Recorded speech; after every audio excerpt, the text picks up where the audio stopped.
Manicure اور پیڈیکیور کر چکی تھی مگر وہ آنکھیں موندے ہی ٹیک لگا کر بیٹھی رہی۔ شاید وہ سو چکی تھی مگر کچھ کہا نہیں جا سکتا تھا۔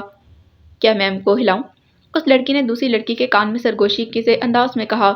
آفت ہے پوری، دیکھنا شامت ہی نہ آ جائے۔ اس نے اپنے تئی مشورے سے نوازا۔ ٹھیک ہی کہہ رہی ہو، ویسے میں نہیں ہلا رہی۔ وہ لڑکی دوسری گاہک کے پاس چلی گئی۔ تقریباً 10 منٹ کے بعد اس کی اچانک آنکھ کھلی۔ پاس موجود اپنے آئی فون پر وقت دیکھتے وہ ہڑبڑا کر اٹھی تھی۔ یہ کیا ڈالتے ہو تم لوگ ان کھیروں میں؟ جب بھی رکھتی ہوں نیند آ جاتی ہے۔ شرمندگی سے بچنے کے لیے وہ بول رہی تھی، ورنہ جانتی تھی قصور اس کا اپنا ہی ہے۔ معذرت میم، لڑکی نے معذرت کرنے میں ہی عافیت جانی۔ نور، میں کب سے تمہارا انتظار کر رہا ہوں اور تم ابھی تک سیلون میں ہو۔ اس آواز پر اس نے پلٹ کر اس کی جانب دیکھا۔ نہ جانے اس کو کیسے علم ہوا کہ وہ یہاں ہے۔ تم میرے جاسوس ہو گیا؟ جہاں جاتی ہوں تمہیں پتہ لگ جاتا ہے۔ اپنی بڑی آنکھوں کو چھوٹا کر کے اسے گھورتے بولی، جس پر طلحہ نے فوری بات بدلی۔ چلو لڑکی، ٹائم ضائع مت کرو، سب انتظار کر رہے ہیں۔ اور یہ کیا تم تیار نہیں ہوئی ہو؟ ویسے میں جانتا ہوں کہ ہماری نور نیچرل بیوٹی کوئین ہے، مگر پھر بھی تمہیں تو تیار ہی ہونا تھا۔ میں باہر ویٹ کر رہا ہوں، جلدی آؤ۔ وہ سیلون کی لڑکی کو اشارہ کر کے چلا گیا، جس کا صاف یہ مطلب تھا کہ جلدی سے نور کو تیار کرو۔ نور کو تو نیند آنے کی وجہ سے اب سستی ہو رہی تھی، مگر سب دوستوں نے آج پلان بنایا تھا تو جانا تو ضروری تھا۔ وہ خاموشی سے بیٹھ گئی اور سیلون والی نے میک اپ سے اس کے حسین چہرے کو مزید دلفریب بنا دیا تھا۔ نور میم، آپ سچ میں بہت حسین ہیں، وہ سچے دل سے بولی، جس پر نور کے چہرے کی مسکان ایک لمحے کو مانند پڑی، لیکن اگلے ہی لمحے وہ کھل کر مسکرائی۔ جانتی ہوں، مغرور انداز میں بولی۔ یقیناً وہ اپنی اہمیت جانتی تھی۔ میم، کیا ایک تصویر لے لوں آپ کے ساتھ؟ اس لڑکی نے اسے التجائی نظروں سے دیکھا۔ لے لو، کیا یاد کرو گی؟ اکڑ کر بولتے نور نے اس لڑکی کے ساتھ تصویر کھنچوائی۔ یہ لو، بل کاٹ لو اس سے، اپنا کریڈٹ کارڈ اس کے سامنے کرتے ہوئے کہا۔ نہیں میم، ہمیں فاطمہ میم نے منع کیا ہے کہ آپ سے بل نہیں لینا۔ اوف، یہ فاطمہ، چلو میں خود اس سے بات کر لوں گی۔ اپنے ہلکے سنہری بالوں کو جھٹکتے وہ سیلون سے باہر کی جانب بڑھی۔ ان تمام اندر موجود لڑکیوں نے اس کو قابل رشک نگاہوں سے دیکھا۔ وہ مشہور ٹک ٹاکر خرف نور تھی، جس کی ایک ایک ادا پر لوگ مرتے تھے۔ وہ قدرتی حسین تھی، اس کی ہر ادا مقابل کو زیر کر سکتی تھی۔ وہ اپنے نام کی طرح سونا تھی، وہ زخرف تھی۔ دروازے کو چابی سے کھولتے وہ ایک بار پھر گھر میں آ چکی تھی۔ جسمین کو اس کا یہاں آنا پسند نہیں تھا، کیونکہ وہ ہمیشہ اس کے لیے کوئی مسئلہ کھڑا کر دیتی تھی، مگر وہ اسے روک نہیں سکتی تھی۔ حدید کہاں ہے؟ بے دھڑک لاؤنج کے صوفے پر بیٹھتے وہ استفسار کرنے لگی۔ آفس گئے ہیں، شائستگی سے انگریزی میں جواب دیا۔ کنزا کے چہرے پر موجود مسکان ایک پل میں ہی مانند پڑی۔ اچھا، میرے لیے کافی بنا دو، میں حدید کے کمرے میں ہوں، وہیں لے آنا، اور ہاں، اسی مگ میں لانا جو میں حدید کے لیے لے کر آئی تھی۔ پورے استحقاق سے کہتے وہ حدید کے روم کی جانب چل پڑی۔ میم، حدید سر نے منع کیا ہے کہ کوئی ان کے کمرے میں نہیں جائے گا، کوئی بھی نہیں، خاصا جتاتے انداز میں بولی۔ جسمین اس وقت کنزا کو زہر لگی۔ اس کوئی میں شامل نہیں ہوں۔ جسمین، آئندہ خیال رکھنا، مجھے ٹوکنے سے باز رہنا، تنبیہی انداز میں کہتے وہ دھڑلے سے حدید کے کمرے میں چلی آئی۔ دروازہ کھولا تو ایک عجیب سے احساس نے اس کو اپنی لپیٹ میں لے لیا تھا۔ وہ حدید کے کمرے میں تھی، یہ احساس ہی اتنا خوش کن تھا۔ وہ جب حدید کی زندگی میں آئے گی تو احساس کیسا ہوگا؟ وہ مسکرائی، اس کے خوبصورت چہرے پر رعنائی بکھری۔ اپنی بری آنکھوں سے کمرے کو غور سے دیکھا، مگر سیاہ رنگ سے سجا کمرہ کبھی کبھار اسے خوفزدہ کر دیتا تھا۔ وہ کیوں سیاہ رنگ سے اتنی محبت کرتا ہے؟ کنزا کو ہمیشہ اس بات کا تجسس رہا تھا۔ سیاہ فرنیچر، سیاہ ٹائلز، سیاہ پردوں سے سجا یہ کمرہ بے حد نفاست سے سیٹ کیا گیا تھا۔ بالآخر اسے حدید کی نفاست پر رشک آیا۔ کتنی نفاست ہے نا تمہاری فطرت میں حدید، اپنی ہر شے کو سنبھال کر رکھتے ہو۔ کمرے میں موجود اس کی تصویر سے مخاطب ہوتے ہوئے کہا، پھر اس تصویر کو دیکھتے دل سے مسکرائی۔ یہ تصویر اس نے زبردستی یہاں لگائی تھی، ورنہ اسے اپنی تصاویر کھنچوانا اور لائم لائٹ میں آنا نہیں پسند تھا، مگر وہ بھی کنزا ابراہیم تھی۔ حدید عالم کو ایموشنل بلیک میل کرنا اسے خوب آتا تھا۔ وہ اس کے اسٹڈی ٹیبل کی کرسی کھینچ کر وہاں بیٹھ چکی تھی اور اس تصویر کو پوری دلجمعی سے دیکھتی جا رہی تھی۔ اس شخص کو وہ اس وقت سے چاہتی تھی جب اسے محبت اور انسیت میں فرق کا علم بھی نہیں تھا۔ اس وقت سے جب سے اس نے حدید عالم کو اپنی محفوظ پناہ گاہ پایا تھا، وہ ہمیشہ اسی محفوظ پناہ گاہ میں رہنا چاہتی تھی۔ دروازے پر ہوتی دستک نے اس کا دھیان اپنی جانب مبذول کروا لیا۔ آنے والے کو ہاں کہہ کر اس نے اندر آنے کی اجازت دی۔ جسمین ٹیبل پر کافی رکھ کر جا چکی تھی۔ اس نے ایک نظر کافی کو دیکھا، پھر اس کے دماغ میں ایک ترکیب آئی۔ اس نے اس مگ کو تصویر کھینچ کر واپس واٹس ایپ کے ایک نمبر پر بھیج دی۔ دوسری جانب اس نے اس مگ کی تصویر کھینچ کر واٹس ایپ کے ایک نمبر پر بھیجی، دوسری جانب لیپ ٹاپ پر حرکت کرتی انگلیوں کی حرکت تھمی۔ ان انگلیوں میں سے ایک میں موجود سیاہ پتھر والی انگوٹھی لمحے بھر میں ساکت ہوئی۔ اس نے پاس موجود موبائل پر آنے والے پیغام کو کھولا جو اس مگ کو دیکھ کر گہری آہ بھری۔ کنزا! بلو ٹک کے نظر آتے ہی کنزا نے فوراً اس کو کال کی۔ گہرا سانس بھرتے اس نے کال ریسیو کی۔ دل تو چاہا کہ نہ کرے مگر نہ جانے کیوں، لیکن وہ اسے اگنور بھی نہیں کر پایا تھا۔ فون کی دوسری جانب سے کنزا کی خوشگوار آواز آئی۔ گیس واٹ، میں اس وقت کہاں ہوں؟ وہ اس سے اردو میں ہی بات کرتی تھی کیونکہ دونوں کو اردو آتی تھی۔ میرے گھر، حدید نے اکتائے ہوئے لہجے میں کہا۔ کافی کا سپ لیتے اس نے حدید کے جواب کو رد کیا۔ لسن کنزا، میں بزی ہوں، وہ مصروف انداز میں گویا ہوا۔ لسن حدید، میں اس وقت تمہارے رائٹنگ ٹیبل کی کرسی پر بیٹھی تمہارے کپ میں کافی پی رہی ہوں، شان بے نیازی سے کہتے وہ حدید کا جو کچھ ہلکا سا ٹھیک موڈ تھا وہ بھی خراب کر چکی تھی۔ کنزا! اس سے پہلے کہ وہ کچھ بولتا کنزا رابطہ کاٹ چکی تھی، جس پر اس کے چہرے کے تاثرات سخت ہوئے۔ اس نے فوری طور پر جیسمین کو کال ملائی۔ مس جیسمین، یہ کنزا میم میرے کمرے میں کیسے پہنچی؟ خاصا روبدار لہجہ تھا۔ ایک پل میں جیسمین گڑبڑائی۔ سر، میں نے انہیں منع کیا تھا لیکن انہوں نے مجھے دھمکی دی۔ میں کیا کرتی سر؟ اپنی طرف سے خاصا مضبوط جواز پیش کیا۔ آپ کو تنخواہ میں دیتا ہوں تو بات بھی میری مانا کرے، ابھی اور اسی وقت اسے میرے گھر سے نکالیں۔ مگر سر، نو آرگیومنٹ۔ اس نے کھٹاک فون بند کیا تھا۔ جیسمین تیزی سے اس کے کمرے کی جانب بھاگی تو وہ باہر آتی دکھائی دی، جس پر اس نے سکون کا سانس بھرا۔ کنزا نے اس کی شکل دیکھی تو بے اختیار ہنسی۔ لگتا ہے مسٹر حدید کی جانب سے دھمکی مل گئی ہے، مسکرا کر کہتے وہ خاصی پرسکون تھی۔ میم، برائے مہربانی اب آئندہ سر کے کمرے میں نہیں جانا، ہماری نوکری خطر میں پڑ سکتی ہے۔ وہ التجائی بولی۔ نوکری کا کیا ہے، دوبارہ مل جاتی ہے، بات تو دل کی ہے۔ آخری فقرہ منہ ہی منہ میں کہتے وہ آگے بڑھی۔ نوکری مل جاتی ہے مگر حدید سر جیسا باس نہیں ملتا، کھلے دل سے اعتراف کرتے ہوئے کہا۔ کہہ تو ٹھیک رہی ہو، چلو چلتی ہوں، آئندہ نہیں جاتی تمہارے حدید سر کے کمرے میں۔ جیسمین کے کندھے پر تھپکی دیتے وہ پرمسرت سی واپس چلی گئی تھی۔ وہ جو کرنے آئی تھی وہ ہو چکا تھا۔ پیچھے جیسمین نے سکون کا سانس بھرا۔ او گاڈ، میری بچت ہو گئی۔ مگر پھر یاد آیا کہ یہ فقرہ اب تک کنزا نہ جانے کتنی ہی بار اسے بول چکی تھی۔ اس کا سارا سکون غارت ہوا۔ کیمروں کی روشنی میں وہ سب دوست ویڈیوز بنا رہے تھے، گانوں کی دھن پر ٹک ٹاک بناتے وہ وجود گویا اہم فریضہ سر انجام دے رہے تھے۔ دوبارہ کرو یار، میں اس میں زیادہ موٹی لگ رہی ہوں، فروا نے ویڈیو کو مسترد کرتے کہا۔ جیسی ہو ویسے ہی لگو گی نا ڈیئر، احمد اس کو چڑھاتے ہوئے بولا۔ خبردار جو مجھے موٹی کہا، تم لوگ صحیح سے کیمرہ سیٹ نہیں کرتے، اتنی بے ڈھنگی ویڈیوز بنی ہیں۔ وہ سارا نقص کیمروں کا نکال گئی۔ اگر وہ موٹی نظر آ رہی ہے تو یقیناً کیمرے کا ہی یا کیمرے مین کا قصور ہوگا۔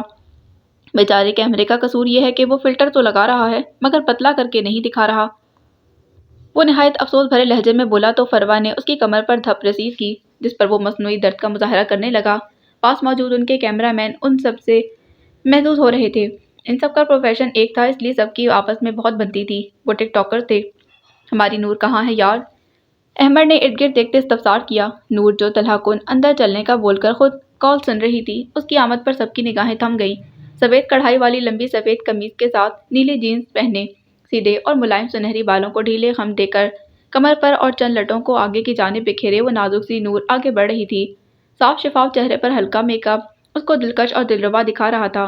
سیاہ آنکھوں میں سب لینس لگائے وہ گویا براعظم ایشیا کی بجائے براعظم امریکہ کی مکین دکھ رہی تھی، گویا کسی گوری کو ایشیا کا لباس پہنا دیا گیا ہو۔ وہ ان سب سے منفرد تھی۔ ہائی ہیلز پہنے ایک ادا سے قدم اٹھا کر چلتی وہ اپنے دوستوں میں شامل ہوئی۔ میری جان لوگی کیا نور؟ احمد نے اس کو دیکھتے دل پر ہاتھ رکھتے کہا۔ تمہاری جان میرے کس کام کی؟ وہ شاہانہ انداز میں بولی۔ جچتا ہے تم پر۔ وہ اس کے مغرور انداز کا بھی گرویدہ ہوا۔ کوئی نئی بات کرو یار۔ اچھا جلدی سے ویڈیو بناؤ شاباش، مجھے بھوک لگی ہے، آج ناشتہ بہت ہلکا کیا تھا۔ تم پہلے کھانا کھاؤ گی نور، ویڈیو ہم بعد میں بنا لیں گے، طلحہ نے نہایت پیار سے کہا۔ اس کی صحت ان کی ویڈیو سے زیادہ اہم تھی۔ کوئی مسئلہ نہیں، اب اتنی بھی بھوک نہیں لگی۔ ہاں تم کون سا اس موٹی کی طرح کھاتی ہو؟ وہ سب میں فروا کو گھسیٹنا نہیں بھولا تھا۔ یہ ضائع ہو جائے گا کسی دن میرے ہاتھوں، فروا نے دانت پیستے ہوئے کہا، جس پر سبھی کا کہکا بلند ہوا مگر نور کی ہنسی بلند نہیں تھی۔ وہ کبھی کہکا نہیں لگاتی تھی، اس کی یہی عادت ان سب سے منفرد بناتی تھی۔ دوستوں، باقی بات کے لیے پہلے ویڈیوز بناؤ۔ اس کی بات پر سبھی واپس ویڈیوز بنانے میں مصروف ہو گئے۔ سب سے پہلے نور کا سلو مو بنایا گیا، جس ادا سے وہ سہج سہج کر چل رہی تھی۔ اس پارک میں موجود لوگ رک رک کر اس کو دیکھنے لگے۔ 23 سال کی نور اس وقت ملک کی مشہور شخصیت تھی۔ ٹک ٹاک نہ دیکھنے والا بھی اس کو جانتا تھا کیونکہ اس کے حسن کے چرچے ہر ایک کی زبان پر تھے۔ ان سب نے مزاحیہ ڈائیلاگز پر ویڈیو بنائی۔ تقریباً 8 ویڈیوز بنانے کے بعد اب وہ لوگ شدید تھک چکے تھے۔ کئی بار ری ٹیک کے باعث ان 8 ویڈیوز کو ریکارڈ کرنے میں 4 گھنٹے صرف ہو چکے تھے۔ اب ووک نے ان کو ستایا۔ نور طلحہ کی گاڑی میں بیٹھی اور پروا احمد کی گاڑی میں، اور وہ سب ریسٹورنٹ کی جانب روانہ ہو گئے۔ کیمرہ مین چونکہ ان کے قریبی دوست نہ تھے، اس لیے وہ بس کام کی حد تک ہی ساتھ ہوتے تھے۔ ان کی گاڑی ایک مشہور ریسٹورنٹ کے باہر رکی۔ یہ بھی نور کی ہی پسند کا ریسٹورنٹ تھا۔ وہ اپنی نور کو انکار نہیں کرتے تھے۔ ٹیبل کی طرف جاتے ہوئے بھی اب کئی لوگ ان کے ساتھ تصاویر بنوا چکے تھے۔ ان کے لیے یہی ایک بامقصد زندگی تھی جس کو سر عام دھڑلے سے جی رہے تھے۔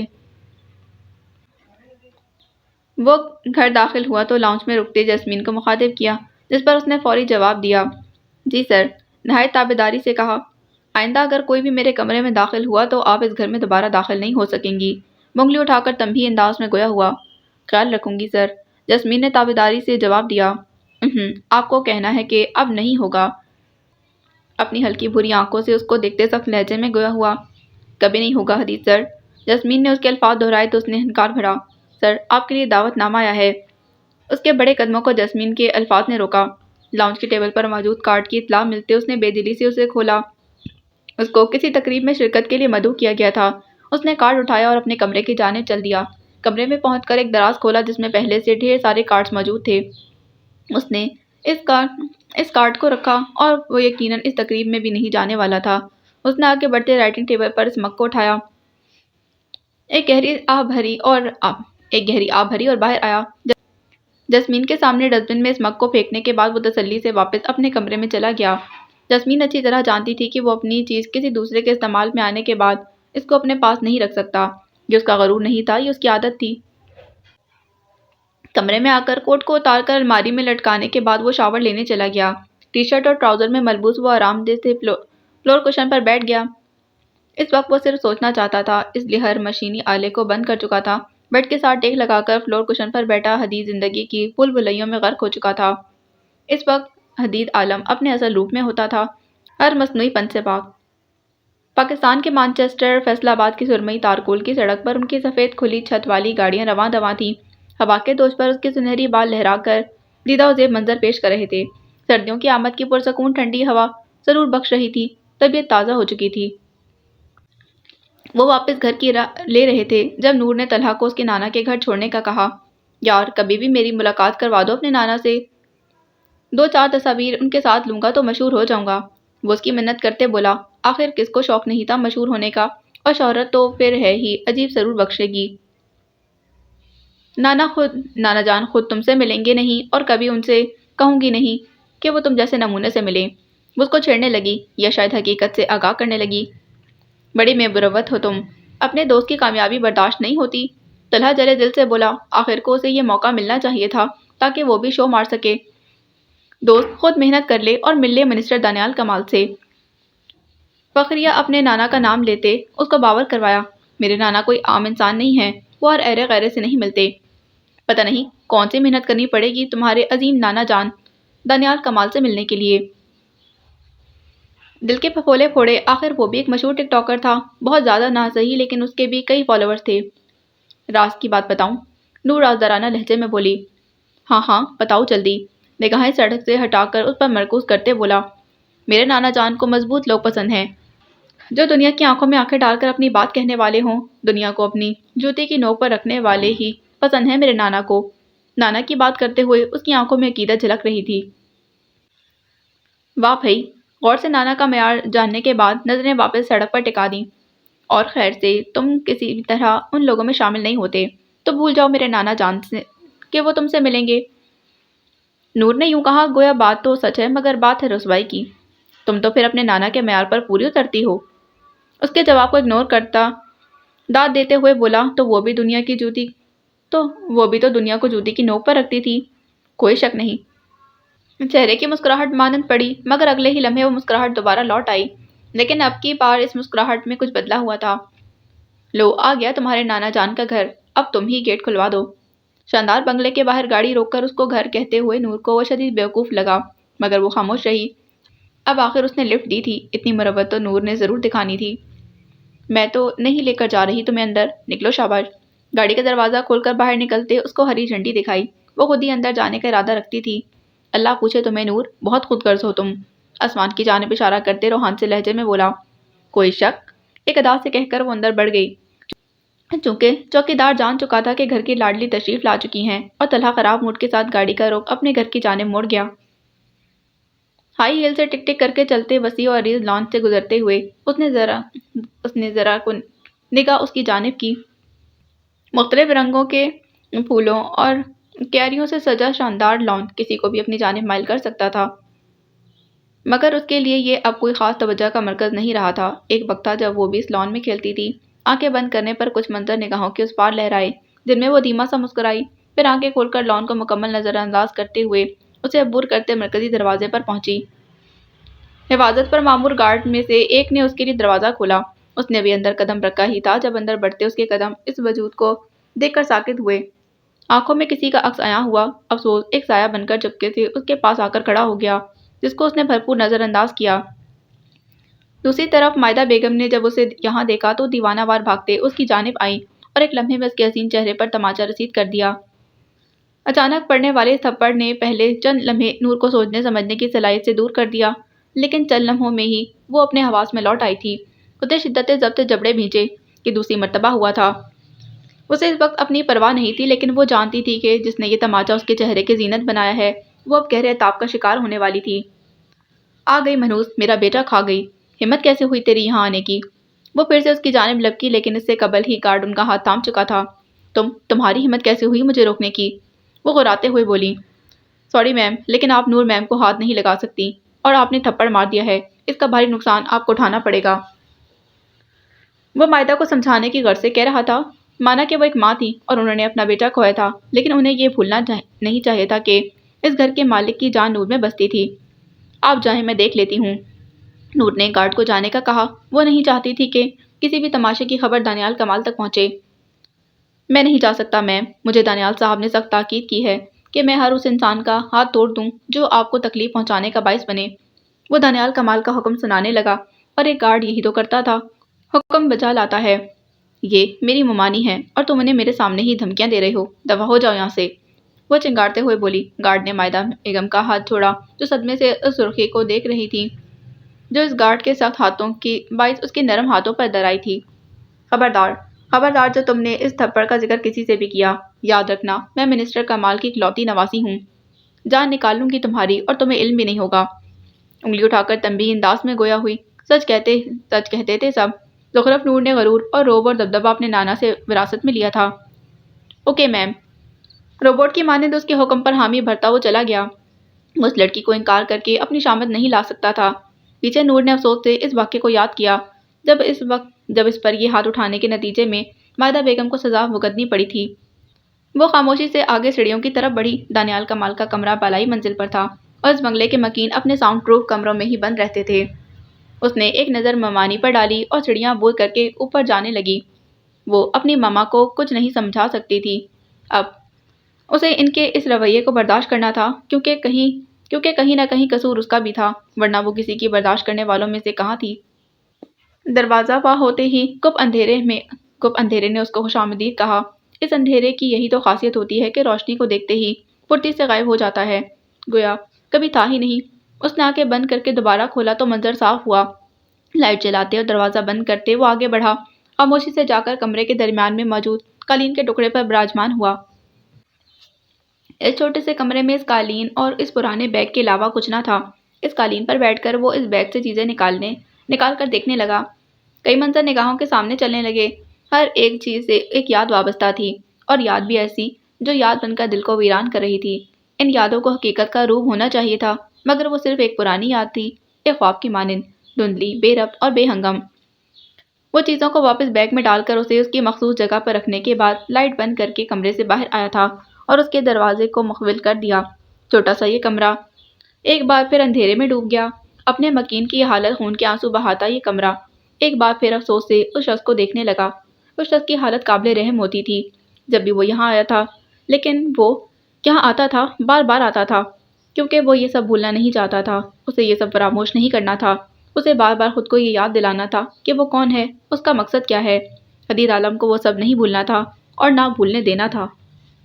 دروازے پر ہلکی سی دستک دیتے وہ کمرے میں داخل ہوئی تو کمرے کی تیز آنکھوں کو چندیا دینے والی روشنی نے اس کا استقبال کیا۔ اس نے داخل ہوتے ہی ایک لائٹ بند کی۔ دانیال کمال جو فریم لیس نظر کا چشمہ ناک پر ٹکائے کتاب کے کسی صفحے پر نگاہ دوڑاتے ماتھے پر شکنوں کا جال بنائے بیٹھے تھے۔ لائٹ کے بند ہونے پر ہی ان کے چہرے پر شفیق سی مسکان لوٹ گئی تھی۔ ان کی خواہشات کو رد کرنے کا حق صرف نور کا تھا، وہ دھڑلے سے یہ حق استعمال بھی کرتی تھی۔ میرا نور! کتاب کو الٹا کر کے میز پر رکھتے اور چشمے کو اتار کر اس کتاب کے اوپر رکھتے انہوں نے محبت سے پکارا، منسٹر صاحب، اتنی تیز روشنی سے آپ کے سر میں درد نہیں ہوتا؟ ہاتھوں کو کمر پر دھرے وہ ابروچ کا سوال کر رہی تھی، کیونکہ دانیال کمال سے سوال بھی صرف نور ہی پوچھ سکتی تھی۔ صرف میرا نور گھر نہیں ہوتا تو روشنی تیز رکھتا ہوں، لیکن جب میرا نور آ جاتا ہے تو مجھے اتنی روشنی کی ضرورت نہیں رہتی۔ نہایت پیار سے کہتے انہوں نے اپنی باہیں واں کی تو نور ان کے گلے لگی، جس پر انہوں نے اس کے سنہری بالوں پر بوسہ دیا۔ نانا جان، میں نے آپ کو بہت زیادہ مس کیا، نچلے ہونٹ کو باہر نکال کر کہتے وہ بالکل چھوٹی بچی لگی جس پر انہیں ٹوٹ کر پیار آیا تھا۔ اسی لیے 1 مہینے سے نانا سے نہیں ملی؟ انہوں نے محبت بھرا شکوہ کیا۔ آپ کو پتا تو ہے نانا جان کہ ماما مجھے یہاں آنے سے روکتی ہیں اور آپ ہمارے گھر آتے ہی نہیں ہیں۔ وہ بھی جواباً شکوہ کرنے لگی، تمہاری ماما کو میرا بھی وہاں آنا پسند نہیں۔ سپاٹ چہرے سے کہتے ہوئے وہ نور کی جانب دیکھ کر مسکرائے۔ نور اب ان کے برابر والے صوبے پر بیٹھ چکی تھی۔ کیونکہ ماما آپ سے جیلس ہوتی ہیں، انہیں پتا ہے کہ میں آپ کو ان سے زیادہ پیار کرتی ہوں، شرارت سے کہتے وہ سنجیدہ ماحول کو مزاح میں ڈھالنے کی کوشش کرنے لگی، یا شاید اپنی ماں کا دفاع کر رہی تھی۔ شاید، کندھے اچکا کر کہا۔ پھر وہ نور سے اس کی پڑھائی اور دیگر سرگرمیوں کے متعلق پوچھنے لگے۔ نور صفائی سے ٹک ٹاک کے علاوہ ساری رودا سنانے لگی اور وہ مسکرا کر اس کی باتیں سنتے رہے۔ آپ کو پتا ہے، اس پولیس والے نے میری گاڑی روکنے کی کوشش کی تو میں بھی اس کو ڈاج دیتے بھاگ نکلی۔ وہ مزے لے لے کر اپنے کارنامے گنوا رہی تھی۔ تیز رفتار سے گاڑی نہیں چلایا کرو نور، وہ اس کو تنبیہ کرتے بولے۔ انہیں نور بہت عزیز تھی، وہ کوئی لاپرواہی نہیں برداشت کر سکتے تھے۔ جو گاڑی میرے پاس ہے نا، وہ تیز چلتی ہی نہیں۔ مذاق میں کہتے ہوئے افسوس کا عنصر بھی شامل تھا۔ دانیال کمال کا دل چاہا کہ خود کو لعنت کرے۔ نور، جس گاڑی پر ہاتھ رکھو گی وہ تمہاری ہوگی، کیوں نہیں لے رہی اپنے نانا سے؟ وہ پرشکوہ لہجے میں مستفسر ہوئے۔ کتنی بار وہ اس کو گاڑی تحفہ کے طور پر دے چکے تھے، مگر وہ ہر بار انکار کر دیتی تھی یا تحفہ واپس لوٹا دیتی تھی۔ میں ماما کو ناراض نہیں کر سکتی، صاف گوئی سے بولی، لیکن نانا کو تکلیف دے سکتی ہو۔ میری منسٹر دانیال کمال کی اکلوتی نواسی کٹارا گاڑی استعمال کر رہی ہے۔ وہ اپنے سینے پر انگلی سے اشارہ کرتے بولے، گویا انہیں گوارا نہ تھا کہ وہ ایسی فضول قسم کی گاڑی استعمال کرے۔ وہ بابا کی گاڑی ہے۔ بابا پر زور دیتے بولی۔ اسے شدید برا لگا تھا اپنے بابا کی گاڑی کی توہین ہوتے دیکھ کر۔ لیکن اس سب میں تم اپنے نانا کو ناراض کرتی ہو۔ وہ پھر بھی بضد تھے۔ آپ مان جاتے ہیں نانا، ماما نہیں مانتی۔ اس کا چہرہ بجھ گیا۔ کیا کرتی وہ بھی؟ دنیا میں جن 2 لوگوں سے سب سے زیادہ محبت تھی، وہ دونوں آپس میں مل کر ہی نہیں راضی ہوتے تھے۔ دیکھتا ہوں کب تک ضد میں رہے گی۔ چیلنجنگ انداز میں گویا ہوئے۔ آپ کی بیٹی ہے، ان کی ضد آپ سے بھی پکی ہے، مسکراتے ہوئے باور کروایا۔ اور تمہاری ضد؟ متجسس ہو کر پوچھا۔ میری ضد؟ وہ سوچنے والے انداز میں بولی۔ میری ضد ایسی ہے کہ میرے سامنے میرا کوئی اپنا بھی مر رہا ہو تو اس کا مردہ چھوڑ دوں، بچانے کی صلاحیت بھی ہوئی تو بچاؤں گی نہیں، بلکہ اس کو تڑپ تڑپ کر مرتا دیکھوں گی۔ وہ سنجیدہ چہرہ اور سنجیدہ لہجے میں بولی۔ آنکھیں ایک الگ ہی کہانی بیان کر رہی تھیں۔ اس کی بات سن کر دانیال کمال کا سانس اٹکا۔ وہ اس حد تک بے حس کیسے ہو سکتی ہے؟ نور، یہ مذاق ہے نا؟ دھڑکتے دل سے پوچھا۔ ہرگز نہیں۔ اس کا چہرہ اب بھی سنجیدہ تاثرات لیے ہوئے تھا۔ نور، کڑواہٹ سے بھرپور پکارا۔ آف کورس نانا، مذاق ہے۔ میں تو چڑیا کو بھی مرتا نہیں دیکھ سکتی، اور کسی اپنے کو تڑپ کر مرتا دیکھنا تو نہایتی سفاکیت کا کام ہے۔ وہ جرجری لے کر بولی تو دانیال کمال نے سکھ کا سانس بھرا۔ اچھا چلو اب کھانا کھا لو۔ وہ ملازمہ کو بلانے کے لیے انٹر کام اٹھاتے ہوئے بولے۔ نہیں نانا جان، میں نے دوستوں کے ساتھ کھانا کھا لیا تھا، اب میں گھر جاؤں گی، ماما اکیلی ہوں گی۔ ٹھیک ہے بچے، اللہ کی امان میں۔ وہ اس کے ماتھے پر بوسہ دیکھ کر پیچھے ہوئے۔ وہ بھی اللہ حافظ کہتے کمرے سے باہر آ گئی۔ نیچے آئی تو مائدہ ابھی تک وہیں صوفے پر ڈھیر تھی۔ اسے دکھ ہوا، لیکن پھر وہ دروازے کی طرف بڑھ گئی۔ ڈرائیور نے اس کو گھر اتارا اور چلا گیا۔ گہرا سانس بھرتے وہ گھر کے اندر داخل ہوئی۔ نوب میں چابی کے گھسنے، تالا کھلنے اور ہیل کی آواز نے گھر کے اندر کسی وجود کے آنے کی اطلاع دی۔ وہ جو آنکھیں موندے لیٹی تھیں آہستگی سے آنکھیں کھولتے اس کو دیکھا جو شفاف چہرے پر ہلکی سی مسکراہٹ لی ان کی جانب آ رہی تھی۔ ماما آپ صوفے پر کیوں لیٹی ہیں؟ ان کے پاس دوسرے صوفے پر بیٹھتے پوچھا۔ اگر میں تم سے سوال کروں تو کیسا محسوس کرو گی؟ ماما کے لہجے میں بتانے کو کافی تھا کہ انہوں نے اسے نانا کی گاڑی سے نکلتے دیکھ لیا ہے۔ آپ کی نانا سے ناراضی کی جو بھی وجہ ہے میں نہیں جانتی، اگر جاننا بھی چاہوں تو آپ دونوں میں سے کوئی بھی نہیں بتائے گا، اس لیے میں اس معاملے میں مداخلت نہیں کروں گی، لیکن وہ میرے نانا ہیں، میں ان کو نہیں چھوڑ سکتی۔ پیار سے سمجھاتے آخر میں اٹل لہجے میں بولی۔ ساتھ ہی صوفے سے اٹھ کھڑی ہوئی۔ ان دونوں باپ بیٹی کے درمیان جو بھی مسئلہ تھا اسے اس کا حصہ نہیں بننا تھا، کم از کم وہ بڑوں کی لڑائی یا غلط فہمی میں اپنا رشتہ نہیں بگاڑ سکتی تھی۔ اسی اسنا میں بیگ میں موجود فون پر بیل ہوئی تو اس نے بیگ سے فون نکالا۔ اس کی دوست رجا کی کال تھی۔ تم جانتی تو ہو نور، تم ہو بہو اپنی بابا جیسی ہو۔ اچانک بابا کا تذکرہ اسے سمجھ میں نہیں آیا، لیکن تم نے اپنے بابا کی لاج نہیں رکھی۔ وہ جو کال سننے کا ارادہ رکھتی تھی فون کو واپس بیگ میں ڈالے تیز قدموں سے چلتے اپنے کمرے کی جانب بڑھی۔ اس نے پلٹ کر نہیں دیکھا تھا، وہ اپنی ماں کی آنکھوں کی تاب نہیں لا سکتی تھی۔ دروازہ بند کر کے بیگ کو وہیں زمین پر پھینکا، وہ چلتے آئینے کے سامنے آئی، ایک نظر اپنے چہرے پر ڈالی۔ صاف شفاف گوری چمکتی رنگت، تیکھے نین نکوش، بڑی سیاہ آنکھیں جو اس وقت لینس کے رنگ میں ڈھلی ہوئی تھیں، گہری لامبی پلکیں جو مصنوعیت سے پاک تھیں، غالباً وہ اپنے گھر آنے سے قبل چہرہ دھو چکی تھی۔ وہ ہو بہو آدم محمود کا نقش تھی۔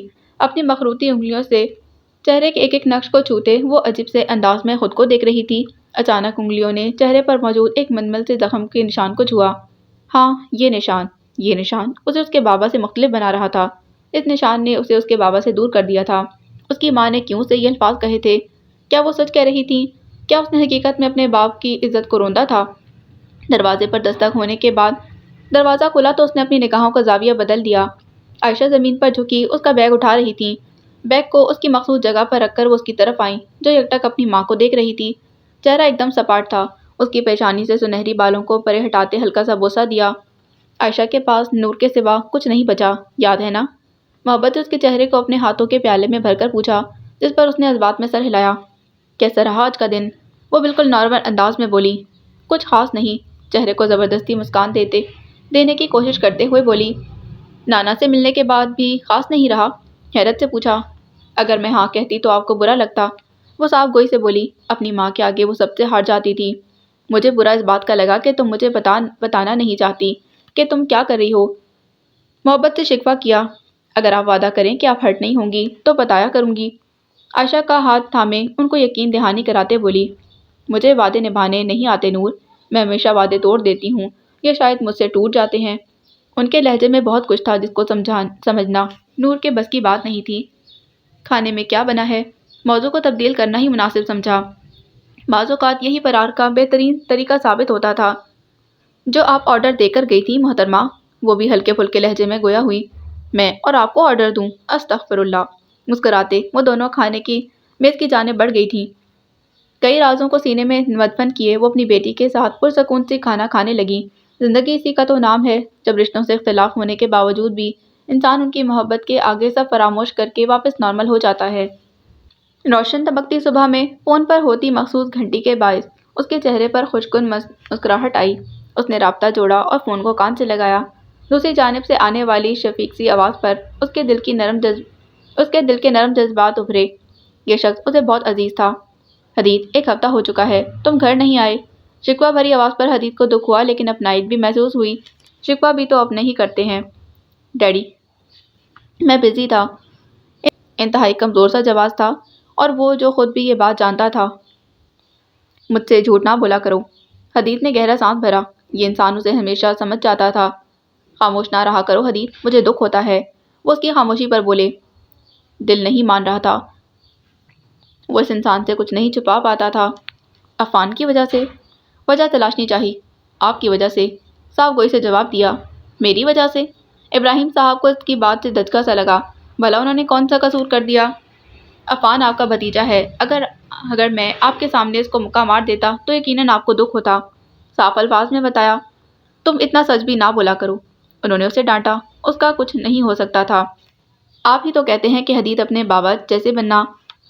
گو اطلاع دی۔ تم اپنے بابا سے بھی 2 ہاتھ آگے جا رہے ہو، کیونکہ میرے ساتھ میرے ڈیڈ بھی ہیں۔ پر خلوص الفاظ اور لہجہ تھا۔ تم مسکا بھی لگانے لگے ہو؟ کیا ہے یار، آپ کسی بات پر خوش نہیں ہو رہے؟ وہ جھنجھلایا۔ تم ایک بار اپنا چہرہ دکھا جاؤ، خوش ہو جاؤں گا۔ اب آپ اتنے بھی بوڑھے نہیں ہوئے کہ 10 کلومیٹر کا فاصلہ طے کر کے نہ آ سکیں۔ میری بیٹی مجھے گھر سے نکلنے نہیں دے رہی، میری مجبوری سمجھو یار۔ آپ اور آپ کی مجبوریاں۔ بڑبڑاہٹ خاصی واضح تھی۔ اچھا، اب اگر آج ملنے نہ آئے، پلیز کوئی سو کال دھمکی نہ دیجیے گا، وہ جھنجھلائے ہوئے بولا۔ تم بہت تیز ہو گئے ہو حدید، وہ اس کی چالاکی سمجھتے ہوئے بولے۔ وقت کا تقاضا ہے ڈیڈ، اب زیادہ نہ بولو، آج لازمی چکر لگانا، کنزا نے تمہارا پسندیدہ سوپ بھی بنایا ہے۔ اوکے باس، آ جاؤں گا۔ حکم نہیں تھا لیکن جواب حکم کی مانند آیا۔ ایسے ہی اچھے لگتے ہو، وہ اس کی فرما برداری سے متاثر ہو کر بولے۔ میں کب اچھا نہیں لگتا؟ اپنے بالوں کو ماتھے سے پیچھے کرتے وہ ذرا شرارت سے بولا۔ بابا آپ۔ کنزا جو کمرے میں آئی تھی اس کو خاموش رہنے کا اشارہ کرتے وہ حدید سے مخاطب ہوئے۔ اچھا بیٹا، اب اپنا کام مکمل کر لو اور رات تک آ جانا۔ الوداع کہتے ہی انہوں نے فون کاٹا اور کنزا کی جانب متوجہ ہوئے۔ حدید آ رہا ہے بابا؟ پرجوش ہو کر پوچھا۔ ہاں بیٹا، آ رہا ہے، اور کنزا کو خوشی کے مارے یہ بھی بھول گیا کہ وہ کیا بات کرنے آئی تھی۔ کھانے سے فارغ ہو کر اس نے کچن میں جا کر چائے بنائی اور دونوں ماں بیٹی نے مل کر چائے سے لطف اٹھایا۔ چائے کے دوران کچھ دیر دونوں باتیں کرتی رہیں۔ نور اپنی یونیورسٹی اور دوستوں کے قصے سناتی رہی۔ عائشہ بس آدم محمود کی باتیں کرتی رہی۔ کبھی کبھی وہ حیران ہوتی تھی کہ اس کی ماں جیسی محبت بھی کوئی کر سکتا ہے۔ ان کا ہر تذکرہ اس کے بابا سے شروع ہو کر انہی پر ختم ہو جاتا تھا۔ شام میں اس نے اپنا فون آن کیا تو دڑا دڑ پیغامات موصول ہوئے۔ دوستوں کی کالز تھیں۔ اسے تو یہی سمجھ نہ آیا کہ اتنے پیغامات اور کالز کی کیا تک تھی۔ اسی اسنا میں اسے طلحہ کی کال موصول ہوئی۔ اس نے کال ریسیو کر کے فون کو کان سے لگایا تھا۔ یار نور کمال ہو گیا۔ اس سے پہلے کہ وہ وجہ پوچھتی طلحہ پرجوش سا بولا۔ ہوا کیا ہے؟ کون سی قیامت آ گئی ہے جو اتنی کالز؟ اس کے لہجے میں جھنجھلاہٹ واضح تھی۔ تمہاری سلو منہ والی ویڈیو 5 گھنٹے میں 50 ملین لوگ دیکھ چکے ہیں، تم چھا گئی ہو۔ مجھے 2 فلم ڈائریکٹرز کے فون آئے ہیں، وہ تمہیں کاسٹ کرنا چاہتے ہیں۔ طلحہ کی خوشی دیدنی تھی مگر نور کا چہرہ بے تاثر ہوا۔ وہ سامنے ہوتا تو حیران ہوتا، کچھ بولو بھی یا صدمے میں ہی چلی گئی ہو تو کیا حیران ہونا نہیں بنتا؟ اب تھوڑی دیر کا وقفہ بھی تو ہونا ہی تھا۔ وہ بولی تو لہجہ حشاش پشاش تھا۔ نور یار، مشہور ہو کر ہمیں بھول نہیں جانا۔ وہ اس کو چھیڑنے لگا۔ آپ کون؟ وہ بھی مذاق کے انداز میں بولی۔ اب تمہاری کامیابی کی خوشی میں صبح تم ہمیں ٹریٹ دے رہی ہو، یہ ہر بات پر تم لوگ ٹریٹ لینے نہ بیٹھ جایا کرو۔ یہ ہر بات نہیں ہے نور، تم اب صرف ایک ٹک ٹاکر سیلیبریٹی نہیں بلکہ پاکستان کی فلم سٹار بن جاؤ گی۔ ابھی بنی تو نہیں نا؟ اور جب تک کام نہ ہو جائے ٹنڈورا نہیں پیٹتے۔ اچھا، جب کانٹریکٹ سائن کر لو گی اس وقت دے دینا ٹریٹ۔ ابھی فون رکھو، میں بعد میں بات کروں گی۔ پر بات تو سن لو طلحہ، فی الحال مجھے نیند آ رہی ہے اور تم جانتے ہو کہ میں اپنی نیند پر سمجھوتا نہیں کرتی۔ سو جاؤ بیوٹی کوئن، وہ مسکرا کر بولا مگر وہ نہیں مسکرائی۔ فون کو بیڈ پر رکھتے وہ کھڑی ہوئی۔ کمرے میں ادھر سے ادھر چلتے وہ مسلسل آنے والے کل کے بارے میں سوچ رہی تھی۔ یہی تو چاہا تھا اس نے، پھر اسے خوشی کیوں نہ ہو رہی تھی، جانے کیوں، لیکن اس کا ضمیر اسے سکون نہیں لینے دے رہا تھا۔ اس نے سر جھٹکا اور بیڈ سے فون اٹھا کر اپنی ویڈیو پر آئے ویوز، لائک اور کمنٹ ملاحظہ کرنے لگی۔ ایک لمحہ لگا وہ اس دنیا میں کھو گئی۔ ایک دھن سی تھی جو آنکھوں کے پار چھا گئی۔ نفس تھا جس نے ضمیر پر برتری پالی تھی۔ شیشے کے خوبصورت ڈائننگ ٹیبل پر لوازمات کو اچھے سے دیکھتے ہوئے وہ مطمئن دکھائی دے رہی تھی۔ حدید عالم کے ذوق کے مطابق ٹیبل کو کھانے سے سجا دیا گیا تھا۔ اس کی پسند کے سفید برتنوں میں ہی کھانا ترتیب سے رکھا گیا۔ ٹیبل کے درمیان میں سفید موتیے کے پھول رکھے گئے تھے جسے دھیمی دھیمی خوشبو پھیل چکی تھی۔ اس نے ٹیبل سے نظر ہٹا کر اپنے ہاتھ پر بندھی گھڑی پر ڈالی۔ اس کے آنے کا وقت قریب ترین تھا۔ ہر گزرتے لمحے وہ خوشگوار احساسات میں گرتی جا رہی تھی۔ اور پھر گاڑی کے مخصوص ہارن کی آواز پر وہ تیز قدموں کے ساتھ دروازے کے پاس پہنچی اور اس کے لیے دروازہ کھولا۔ وہ گاڑی پارک کر کے مرکزی دروازے کی جانب بڑھا تو اس کو استادہ پایا۔ خوش آمدید ہینڈسم، نیلے لانگ سکرٹ کے ساتھ سفید اپر پہنے، بالوں کو پونی ٹیل میں باندھے، ہلکے میک اپ سے مزین چہرے کے ساتھ وہ پرکشش دکھ رہی تھی۔ حدید نے چند سیکنڈ اس کے مسکراتے چہرے کی جانب دیکھا، پھر سر کے خم سے اس کا جواب دیا۔ وہ سلام یا ویلکم کا جواب یوں ہی دیا کرتا تھا، یہ اس کی عادت تھی۔ سفید ہائی نیک کے ساتھ گرے کوٹ اور گرے ہی ڈریس پینٹ پہنے وہ جازے میں نظر دکھ رہا تھا اور کنزا اس کو دیکھ کر ویسے ہی سب بھول جاتی تھی۔ ڈیڈ، اس کا ایک لفظ ہی کافی تھا کیونکہ وہ اس کا ہر حرف سمجھ جاتی تھی۔ آ جاؤ پہلے بابا سے ملو۔ وہ دونوں ابراہیم صاحب کے کمرے کی جانب بڑھنے لگے۔ حدید، تم نے اس مگ کا کیا کیا؟ کمرے کی طرف جاتے اس نے متجسس ہو کر پوچھا۔ کیا کرنا تھا؟ عام سے لہجے میں پوچھا۔ گویا مکہ کیا تعلق؟ تمہیں وہ مگ پھینک دینا چاہیے تھا، کیونکہ اس روز میں نے جیسمین کو اسی مگ میں انڈا پھینکتے ہوئے دیکھا تھا۔ تو ابرو چکا کر پوچھا۔ تو یہ کہ میں جانتی ہوں کہ تم نے وہ مگ پھینک دیا ہے۔ وہ یوں بولی گویا حدید عالم تمہاری رگ رگ سے واقف ہوں میں۔ جب وجہ بھی جانتی ہو اور نتیجہ بھی، تو پوچھ کیوں رہی ہو؟ دل کو تسلی دے رہی ہوں کہ حدید نے وہ مگ میری وجہ سے نہیں پھینکا۔ میرے منع کرنے کے باوجود جیسمین گھر میں انڈے بھی لاتی ہے اور میرے ہی مگ میں وہ بچی نہیں ہے جو سمجھے گی نہیں۔ معقول جواز پیش کیا۔ وہ کنزا کو ہرٹ نہیں کر سکتا تھا۔ اگر اس کو یہ لگا کہ تم نے اس وجہ سے مگ پھینکا کیونکہ میں نے اس میں کافی پی، تو وہ نہیں چاہتی تھی کہ کوئی بھی یہ سمجھے کہ حدید کو کنزا سے مسئلہ ہے۔ تو کیا تمہیں فرق پڑے گا؟ رک کر اس کے چہرے پر کچھ کھوجتے ہوئے پوچھا۔ نہیں، یا شاید ہاں۔ وہ نظر جھکا کر بولی۔ وہ دونوں اب آمنے سامنے تھے۔ کیا تمہیں دوسروں کی رائے سے فرق پڑتا ہے؟ اس کی نگاہیں مسلسل کنزا کے چہرے کے تاثرات پر مرکوز تھیں۔ نہیں، مجھے اپنوں کی رائے سے فرق پڑتا ہے۔ اس نے حدید کی جانب دیکھتے ہوئے بلا جھجک جواب دیا۔ یہی امید تھی، حدید نے تعریفی انداز میں کہا۔ مگر تم اس کو ویسے بھی تو کہہ سکتے تھے، جیسے اس نے یہ پوچھا کہ میں تمہارے کمرے میں کیوں گئی اور دھمکی بھی دی کیوں؟ اور دھمکی بھی دی ہوگی یقیناً۔ میں ایک دن میں ایک سے زیادہ دھمکی نہیں دیتا، وہ ٹالتے ہوئے بولا، جس پر کنزا بے اختیار ہنسی۔ تمہیں سمجھنا بہت مشکل ہے۔ وہ اس کی بات پر کندھے اچکا گیا۔ کمرے کے دروازے پر نوک کرتے اس نے اجازت لی، پھر دروازہ دھکیلتے اندر داخل ہوئی۔ قدم قدم چلتا ہوا وہ بھی اس کے ساتھ ہی آگے بڑھا تھا۔ ایک پل کو جب ابراہیم نے ان دونوں کی جانب دیکھا تو دل چاہا کہ حدید سے بات کر لے، مگر پھر وہ دل کی بات دل میں ہی دبا گئے۔ ابراہیم کو وہ کبھی انکار نہ کرتا، مگر وہ اسے مشکل میں نہیں ڈال سکتے تھے۔ مانا کہ وہ ان کی سگی اولاد نہ تھا، مگر وہ اسے بیٹا ہی مانتے تھے۔ ہینڈسم جلدی نہیں آ گئے؟ 50-55 برس کے ابراہیم نہایت نفیس، ڈیسنٹ اور سوبر تھے۔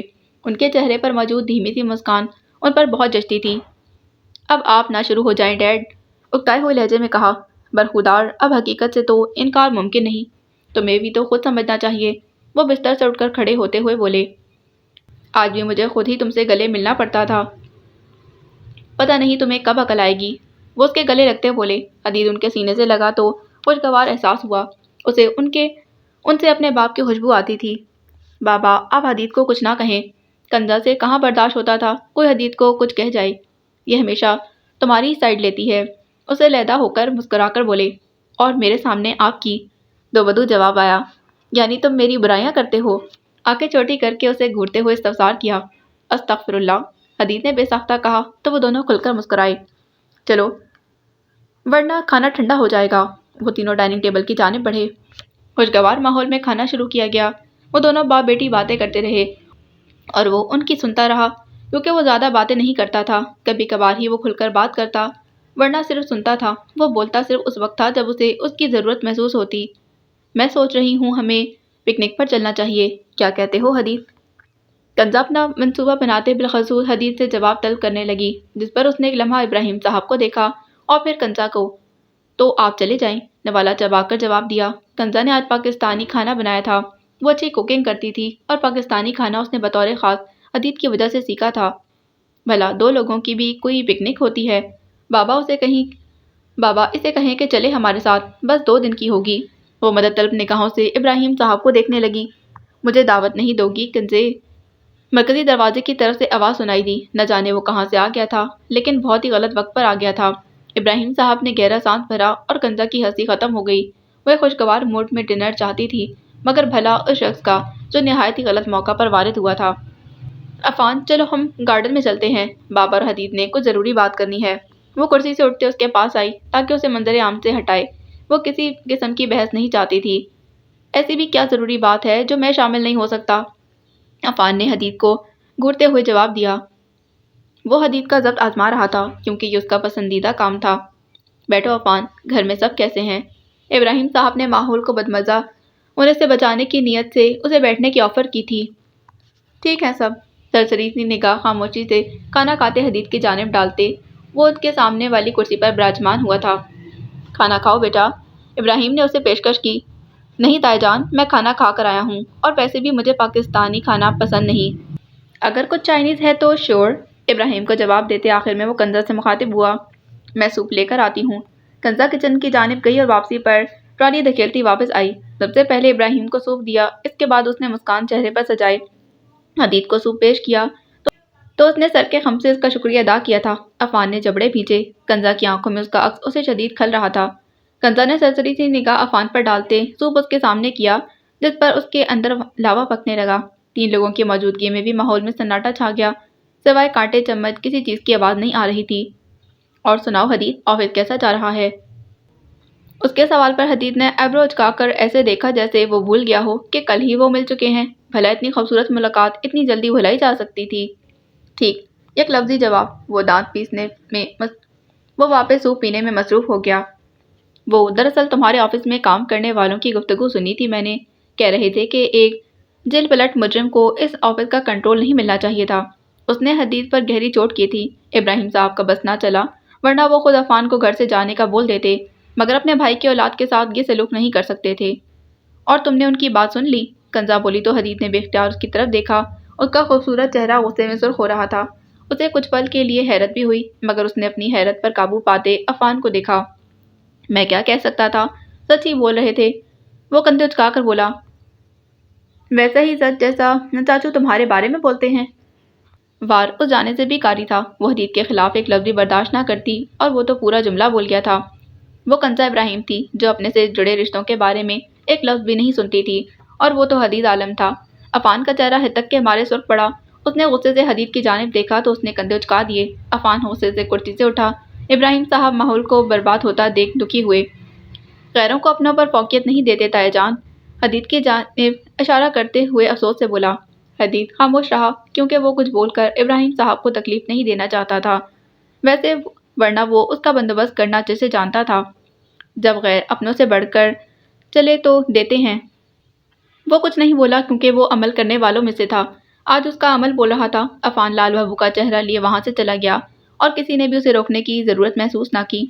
سوری بیٹا، میں نہیں جانتا تھا کہ وہ اچانک آ جائے گا، وہ شکستہ سے بولے۔ اس کی وجہ ہی حدید ان سے بہت کم ملنے لگا تھا، اور آج والے واقعے کے بعد ان کے دل میں ڈر بیٹھ گیا تھا۔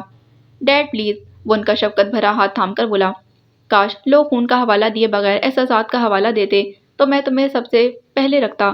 وہ ایموشنل ہو رہے تھے اور حدید کو دکھ ہو رہا تھا۔ اور کنزا ماحول سے تناؤ کو ختم کرنے کی نیت سے خوشگوار لہجے میں بولا تو خاموش کھڑی کنزا کے چہرے پر دلفریب مسکراہٹ رقصاں ہوئی۔ میں جانتی ہوں کہ بابا تمہیں ہی چنتے، یقین کرو تم اس قابل ہو کہ تمہیں چنا جائے۔ وہ کھلے دل سے اعتراف کر گئی تھی، مگر وہ اعتراف کو قبول نہیں کر سکتا تھا۔ آپ دونوں نے آج کچھ زیادہ ہی مکھن لگانے کا ارادہ کیا ہوا ہے کیا؟ باری باری دونوں کی جانب دیکھتے ہوئے پوچھا۔ تم سچ میں بہت تیز ہو رہے ہو، کنزا شرارت سے بولی، جس پر وہ تینوں مسکرائے۔ یہ دونوں ہی اب اس کی فیملی تھے، اور وہ ان دونوں کو ہمیشہ خوش دیکھنا چاہتا تھا، مگر وقت کی بازی پلٹنے والی تھی۔ وہ فلم اسٹوڈیو میں بیٹھی کل والے واقعے کے بارے میں سوچ رہی تھی، جب اسے سب سے مشکل مرحلے سے گزرنا تھا۔ اسے سمجھ نہ آ رہا تھا کہ وہ اپنی ماں کو کیسے منائے۔ آج پورا دن وہ کمرے میں بیٹھی یہی سوچتی رہی۔ 2-4 ڈائریکٹر سے اس نے رابطہ کیا، اب آگے بڑھنا تھا۔ وہ نانا کو قائل کر لے گی، وہ ویسے بھی اس کی کوئی بات نہیں ٹالتے تھے، مگر اس کی ماں، وہ اسے کیسے منائے گی؟ دروازے پر دستک ہوتے ہی دروازہ کھلا۔ وہ جو آج عام سے حلیے میں بیڈ گراؤنڈ سے ٹیک لگا کر سینے تک کمبل لیے بیٹھی تھی، آنے والے کی طرف متوجہ ہو گئی۔ آئے ماما۔ ماں کو دیکھ کر طبیعت کچھ بھلی محسوس ہوئی۔